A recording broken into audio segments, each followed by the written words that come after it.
ওই বাঘকে নাকি আবার অনেকে গরুচর হিসাবে চিহ্নিত করে। তো বাঘ যে গরুচর সেটা তো আমরা জানতাম না। অনেকে সিবিআই নানা কথা বলেন, এমন বক্তব্য রাখেন যে বক্তব্য শুনে মনে হয় যে ওনারাই আইনটা জানেন।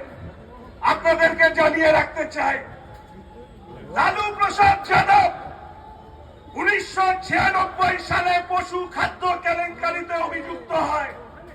2000 সালে লালু প্রসাদ যাদব জেলে যায়।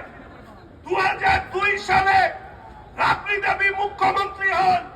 লালু প্রসাদ যাদব জেলে থেকে বেরিয়ে জামিনে থেকে রেলমন্ত্রী হন।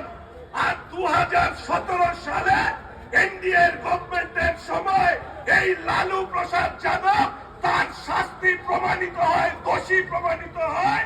2020 সালে লালু প্রসাদ